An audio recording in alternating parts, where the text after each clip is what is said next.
Yes, yes, it is. Sound check, clerk's laptop. Sound check, clerk's laptop. Sound check, presenter's laptop. Sound check, presenter's laptop. We'll mute my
All right, we are just waiting for quorum. It is 1:30. We are waiting to start.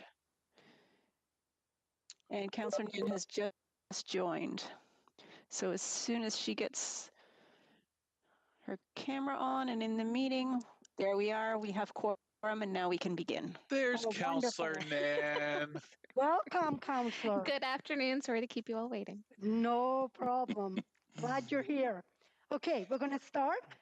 I would like to call the meeting to order. Members of the public are advised that our meetings are webcast live by the City of Hamilton and temporarily archived on the city's website.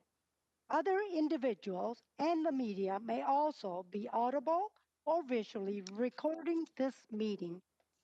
All electronic devices are to be switched to a non-audible function during committee meetings. Members are reminded of the 5-minute time limit, which will be adhered to during this meeting.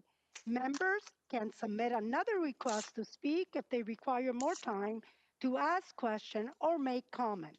I will start with the roll call. Councillor Clark. He's here. I see him. Here. Great. Councillor Jackson. Ward 6 has joined you, Madam Chair. Wonderful. Thank you. Councillor Nan. Good afternoon, Present. And Councillor Whitehead. And he's not here. And I see Councillor Chad. What a delight. And Councillor Farr. Before we address the first item of the agenda, I would like to call upon Paul Johnson, General Manager of Health and Safety Committee, to say a few words. Welcome, General Manager. Well, thank you very much. And for you, Madam Chair, my words are to you. This is the final meeting of our calendar year, and I just want to, on behalf of our entire department, thank you for your work as the chair of this committee. You care about all the work that we do, and you're passionate about so much of it, and it really is a huge support to the staff who work very hard, and you've had to chair through a year like no other. So we just wanted to, on behalf of all of the staff of the department, thank you for your leadership through this year. So well done. Thank you. And I just want to say thank you to Paul Johnson, General Manager, that you have made it easy for me. And anytime I needed a question asked or help, you're always there. So thank you very much to you and to your all staff. So thank you. Okay, so we are going to appoint a chair and a vice chair for 2021. So may I have nominee for a chair, but I would like to nominate Councillor Nan.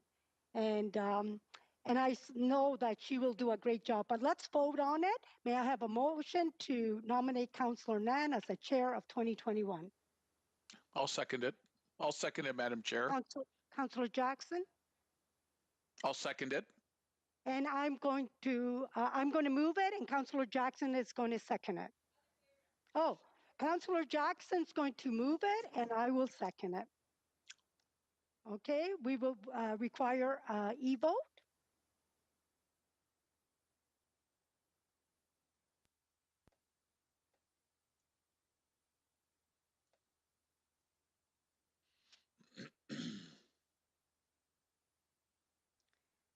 And it's carried. Say, Councillor Nan, thank you. I know without a shadow of a doubt that you'll do great. No matter what, you're wonderful, and I thank you for accepting it. Thank you. Thank you for the nomination and for the will of the committee to have me as your chair in the new year. Thank you. You're welcome. Okay, motion's carried. May I have a nomination now for the vice chair for 2021? Anybody? Can I nominate Councillor Clark? I would, well, since you can't nominate, again, I'd be happy to nominate Councillor Clark. Okay, so Councillor Clark, Councillor Jackson will nominate Councillor Clark, and I will second it. I'll accept unless I can get Councillor Gaffar to accept instead. He's shaking his head no. Okay. No. He abandoned us last term. He abandoned us. That's the terminology, is it? Yeah. I'm fine, Madam Thank Chair. you. Please proceed. Okay, thank you. And we'll need a vote to confirm. Thank you.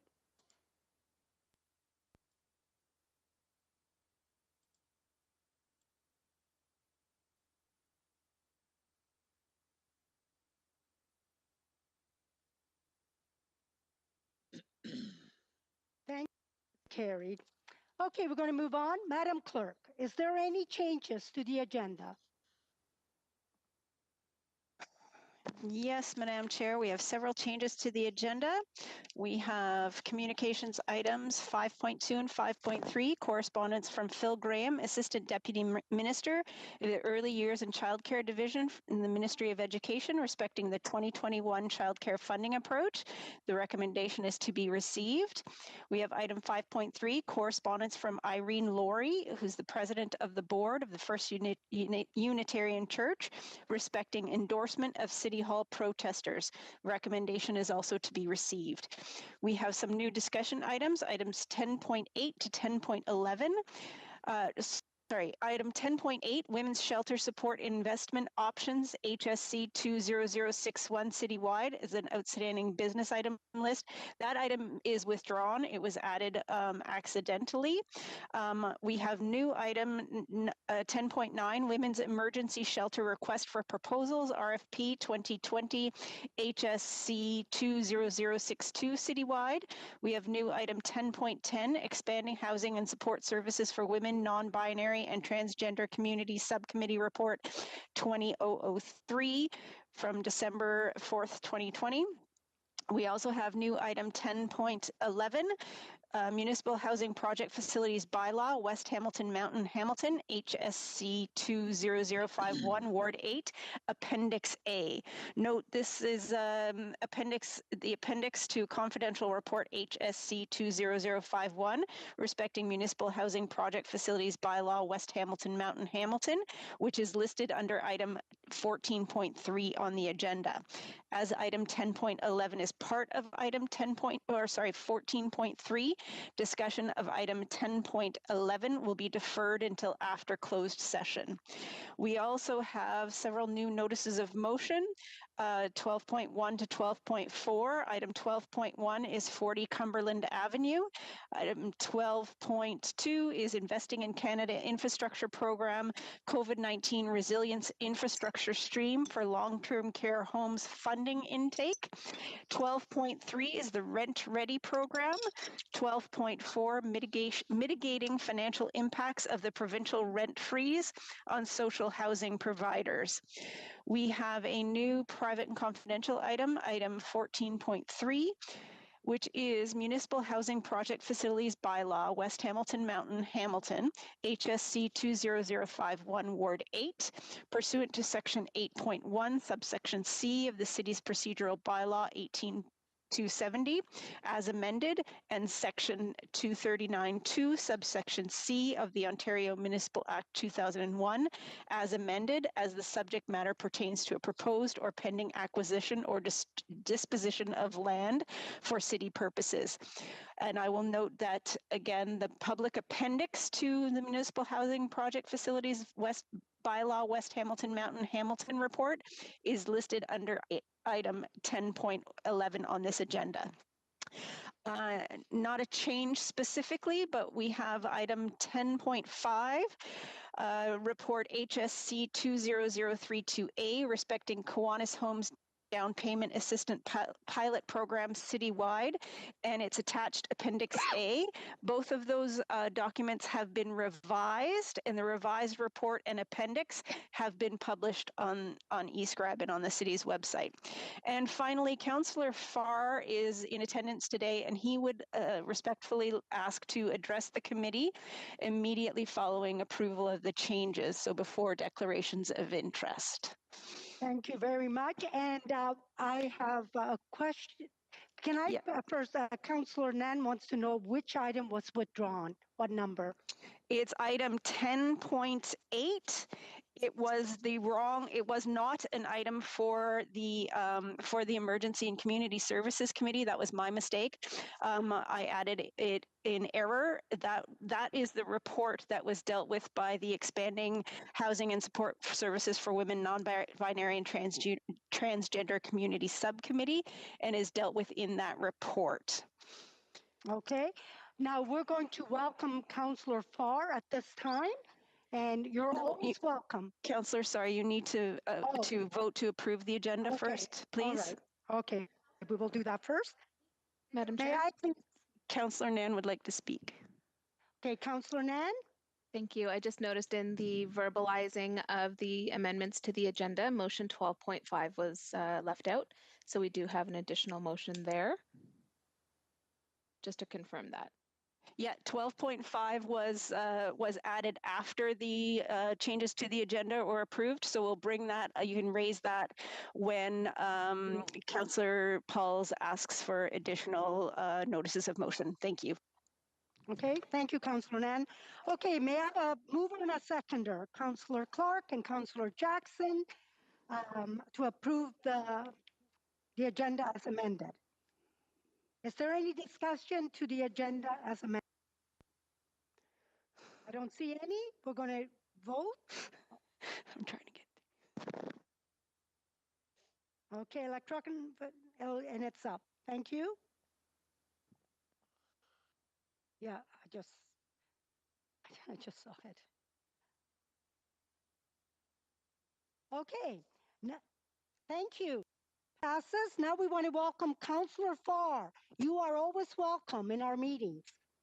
I appreciate that. I watch your meetings and I agree with everything Paul said up top. You are a great chair. You definitely need a lot of passion. I've done 2 terms with ECS and you show it in spades. So I really appreciate this opportunity, Chair. Thank you. Thank you.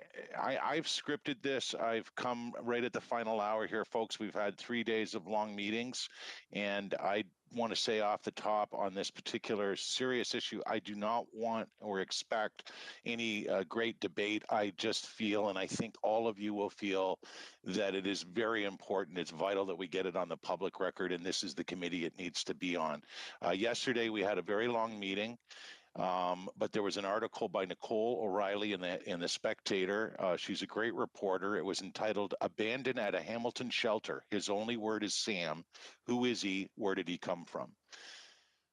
It begins with this quote: "A cab pulled up outside Hamilton's Good Shepherd Men's Shelter on Mary Street and let out a frail, older man carrying a backpack. He did not speak. Staff at the shelter did not know he was coming.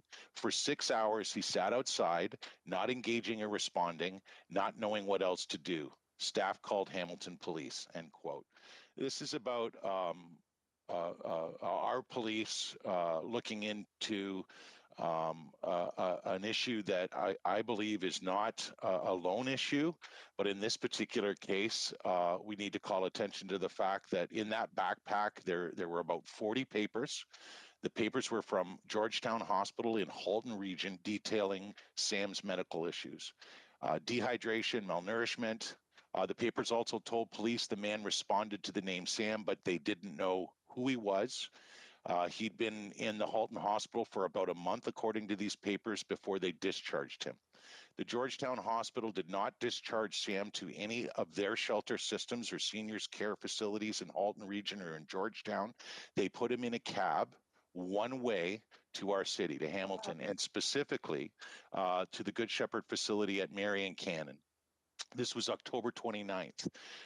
Where Georgetown Hospital chose to drop Sam appears more and more to be completely inappropriate, inhumane, and a callous disregard to address a local social health issue in their local municipality, in my opinion.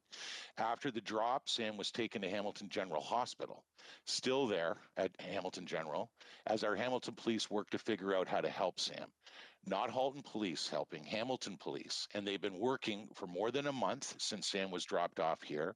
They are, quote, committed to unraveling the mystery, end quote, and I know they will, and doing so with our current and former social navigator at Hamilton Police Services, EMS, and our now missing person coordinator, former social navigator, the great Kim Walker from HBS, and also a guy I work with a lot, Sergeant Pete Weisner, also a former social navigator, and good Constable Dan Fleming, who brought this to the attention of Officer Pete. There's a lot to be very concerned about in this article. In Nicole's story, it says Sam's story highlights how vulnerable seniors can fall through the cracks and end up, like too many, abandoned on the doorstep of a shelter.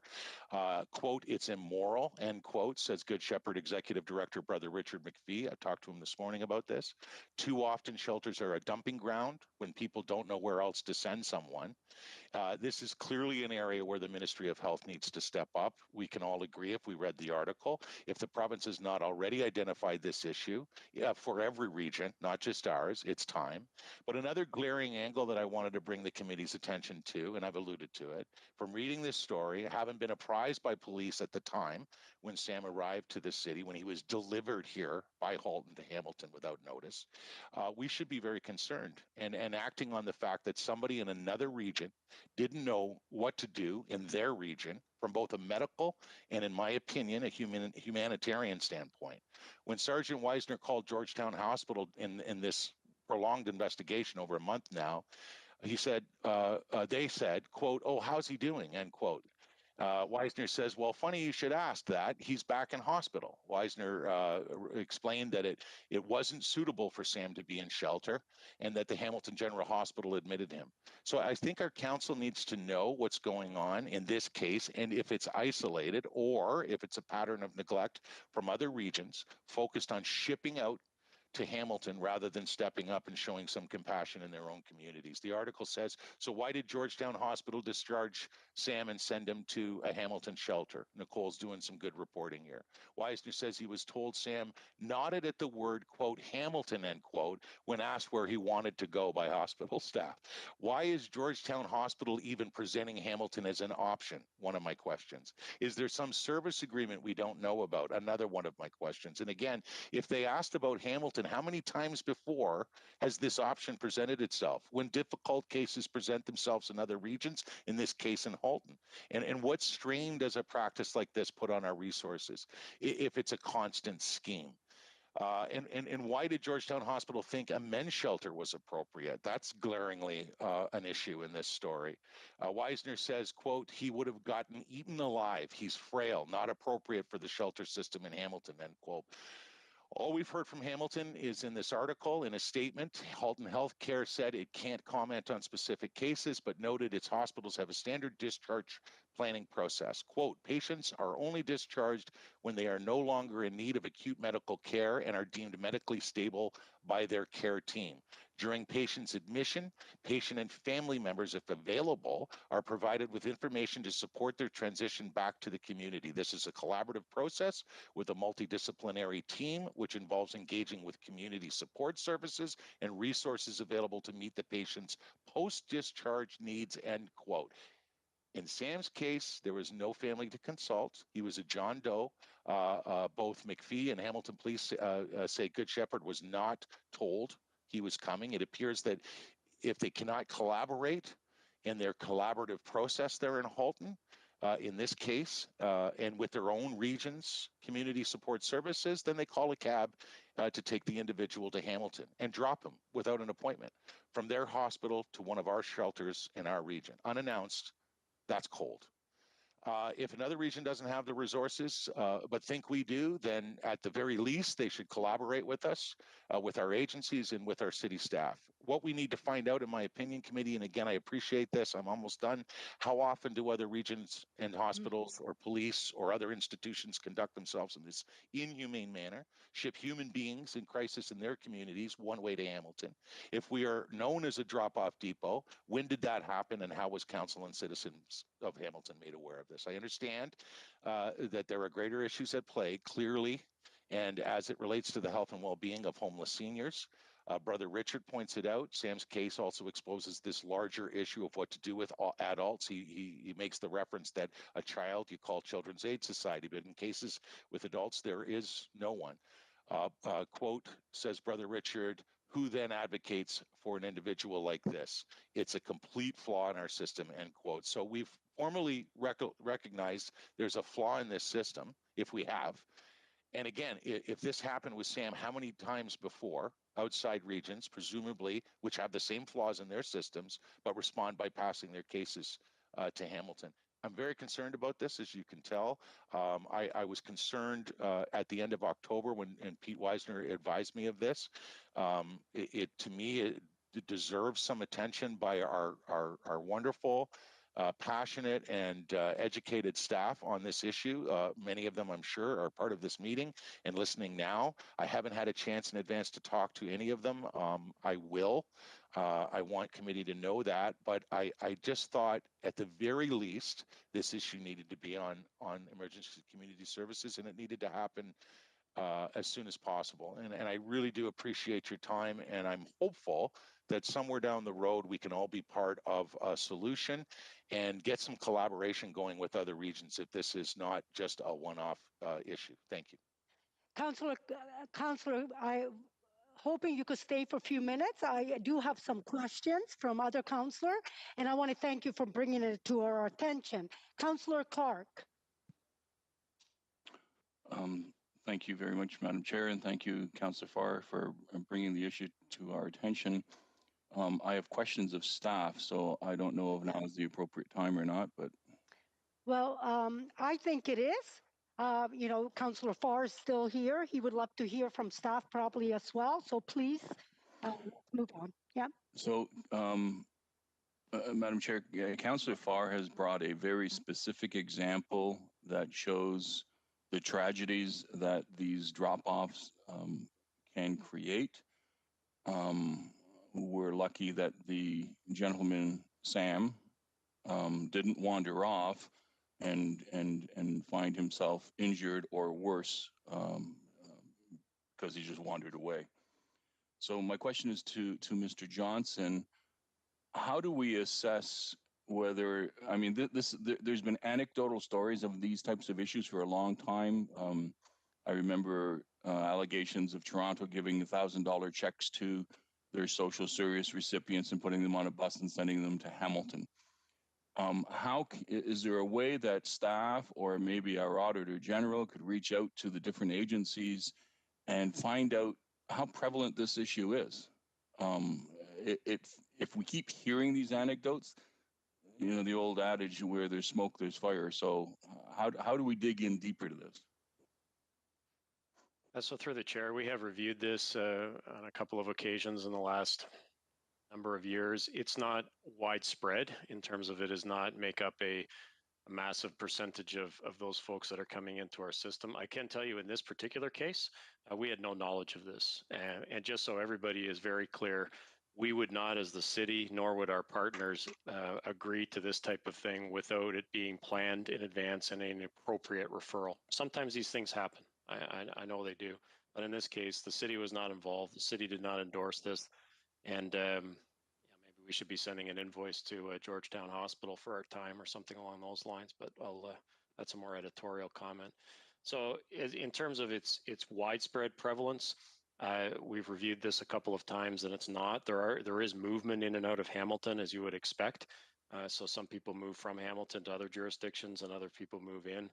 But we can take away how we might look at this issue in a little more, I won't say systematic way, but bring back some advice, bring back some quantitative pieces on a more regular basis to ensure that we can clarify this. Are there not policies with the hospitals that require them to notify the agency that is about to receive the patient? So through the chair, we've worked very hard locally over a number of years to make that happen. It's not a requirement under, they would have been following the act. They would have been following all of their responsibilities. So they're not required. If somebody says, I want to go somewhere, they're not necessarily required to do that under any act. But we've worked hard at a local level. St. Joe's, Hamilton Health Sciences, there was a time years and years ago where this stuff was prevalent locally. People would show up discharged from ambulance. People would show up discharged from hospital at a shelter, and thankfully we've just come a long way in Hamilton, and we have a great working relationship, 99.9% of the time. But from an outside entity, this doesn't happen much. I checked with Edward, our director of housing, just as this was being raised by Councillor Farr, and this is a bit of a new piece that's coming our way. But what I'm taking away from this a bit is we might have to, in these COVID related times, also be sending out some correspondence more broadly through our health partners and other municipalities to say, we know hospitals are all at a breaking point in terms of needing to move people through and flow. It can't be like this. It just can't be. We can't provide the care, and then there's all sorts of questions about what you do. And all that's happened is somebody has moved from one hospital to another, and that transfer wasn't done from hospital to hospital. It was done through a third-party community-based organization. And where has this got us? Now it's just someone else who needs the discharge planning happen locally. And so can we ask the Lynn to investigate what happened? Like, who regulates the hospital? So I'll take that away through the chair and determine through Ontario Health, who these days I occasionally lose the plot in terms of where the reporting lines are. But I will take that away, and I believe it's through Ontario Health. And the good news is that I meet with them 3 times a week. So I'll raise this offline because it's not a COVID-19 related issue, but I'll raise it with them and see what can be done. Thank you, Madam Chair. From my mind, I agree with Councillor Farr. This is shameful. I can't understand how a hospital could discharge someone, put them in an ambulance who has such acuity of care issues and seems incapable of speaking for themselves, and just ship them away. And now it's someone else's problem. That's what it appears to be, but I don't know the other side of the story. From our end, it's shameful. It sure is. Okay, we have Councillor Jackson. Thank you, Madam Chair, and thanks very much, Councillor Farr, for bringing this to my attention. General Manager Johnson, no need for you to respond. If you would just hopefully take some of my words under advisement as you do whatever further investigating, but to give some historical context, Madam Chair, from about 15, 16 years ago, very quickly, and I hope what Councillor Farr has shared with us is not going to repeat in Hamilton. About 15, 16 years ago, word on the street in the city was rampant that many more requiring social services, on disabilities, on welfare, were coming here from the GTA, from Toronto, Halton, Peel, coming here to Hamilton to acquire our services. And it got to a point where I heard the whispers so often that actually at committee and council then, under General Manager Joanne Priel, I asked with council support, let's do a study. Let's do a compassionate study the best we can. We're a city of compassionate people. Our borders are always open, but let's find out. Long story short, and it's all documented, it was shown about 16 years ago, Madam Chair, about 400 more clients net came from the GTA to our city to acquire our services for welfare, social assistance, whatever. And so I remember once that documentation, and that costed local taxpayers to have 400 non-Hamiltonian residents, it was about $1 million extra a year to service the 400 clients approximately. I said, once that information was in front of us, let's appeal to the province. Let's appeal to the GTA partners. Let's at least get some pooling of funds to help cover the cost of the 400, because we're not going to put up borders because our city is the most compassionate in the world. Well, the GTA partners in the province at the time said, no, Hamilton, you just deal with it. It's a migration. Sorry, they're landing in your city, but you just have to deal with it within your own tax levy. Anyways, historical context, it was real back then. And the city ended up absorbing all the costs, and it was a very unfair thing to happen. And so, Councillor Farr, this might be a pure one-off of a recent episode, but I want to give historical context. That's all part of a report that occurred back then and was really, really unfair to the city of Hamilton. Thank you, Madam Chair, for allowing me to say that. And thank you for that. And you're absolutely right. We have a great city that takes and helps everyone. But can I give the chair to Councillor Nan? I want to ask General Manager Johnson. uh, this incident happened from a hospital where they put a man in a taxi and said, go to Hamilton. Do you know if any other shelters from out of our city has done that? Is there any evidence, or do you know if from one shelter from another city that says we don't have it, we'll put them in taxis and we'll send them to Hamilton shelters? Do you know of any? So through the chair, I'll see if Edward wants to chime in on this as well. The reality is there is some of this movement that happens. And Councillor Jackson is quite right. That looked at all of our social programs. And so you're talking about, well over, into the 15,000 range in terms of using social assistance as well. And we did check into that. From a shelter to shelter basis, it's not a huge driver. And so that's where my comments are a little bit on the shelter. We have people that move out of this city. We have people that move into this city. And things are changing a little bit. Hamilton used to be a draw a little bit more because of the affordability angle as well. There's a little less affordability from a housing perspective. In terms of a programmatic approach to it, we've dealt with a number of those. There were some programs that seem to be providing people just the transit to Hamilton to enter into some of our housing programs. That seems to have stopped a little bit.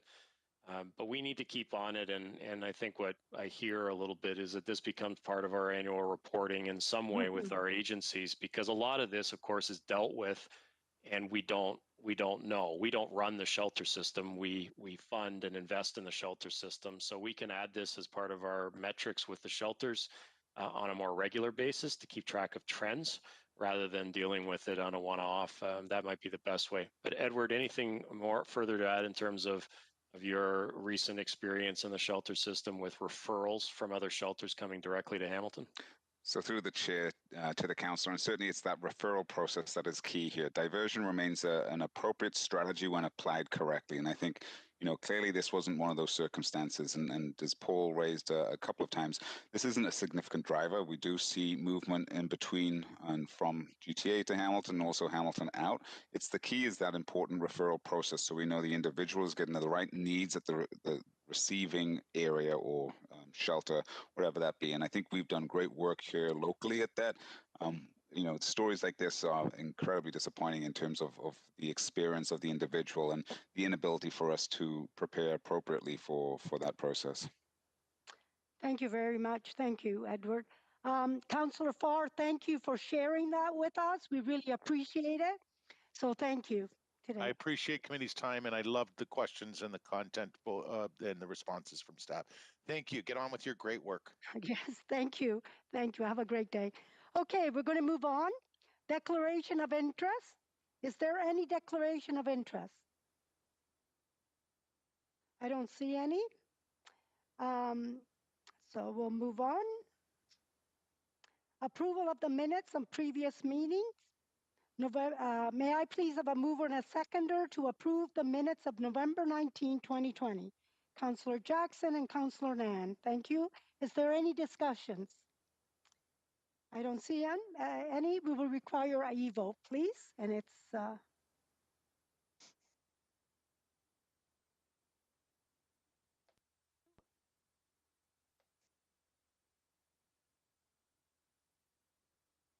and it's passed. Oh, let's see.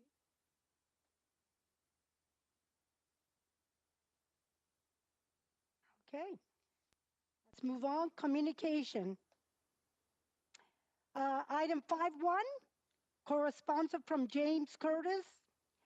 We'll go 5.1, 5.2, 5.3. May I please have a mover and a seconder to receive items 5.1 to 5.3? Councillor Jackson, Councillor Nan. Thank you. Is there any question?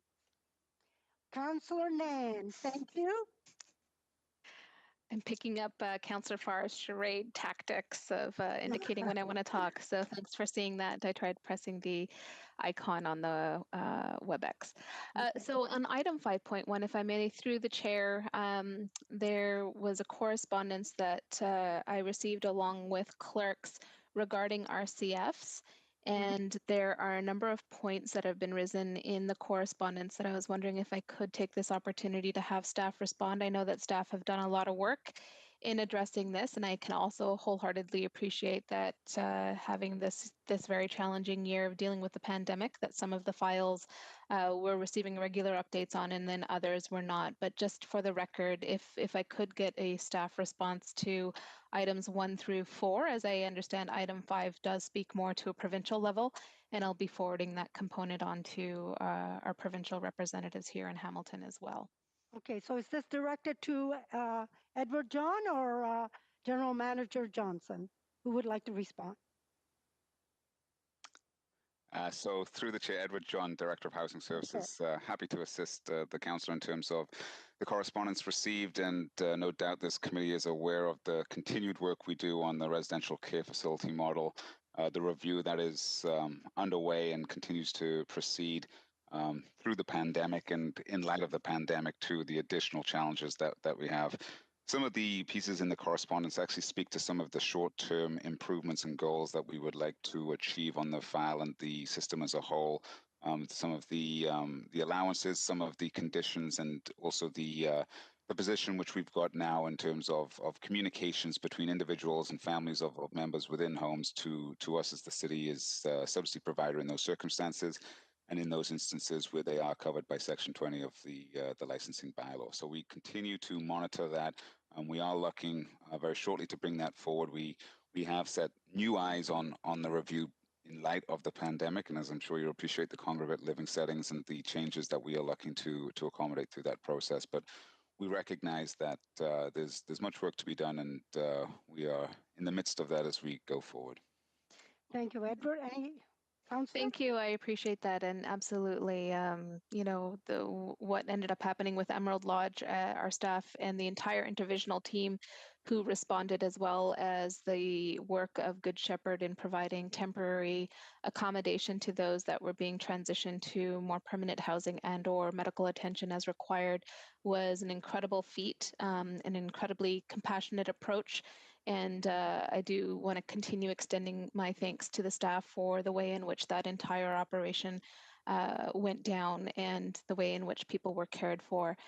The piece that I do want to raise, and it was discussed by this committee, was around the report card kind of system, where, you know, in our review process that we intend to be able to publicize how RCFs are complying with their expectations, and having that kind of reporting kind of provide residents and would-be residents with the information that they need before choosing which RCF to consider for their family's care. And so I just wanted to reiterate that and get clarity whether or not that approach is still part of what we intend to see in the final review coming forward in the new year. So through the chair to the councillor, yes, in part. So certainly we're working with licensing in terms of the overview of what can be public information in terms of any orders or any concerns with the individual home.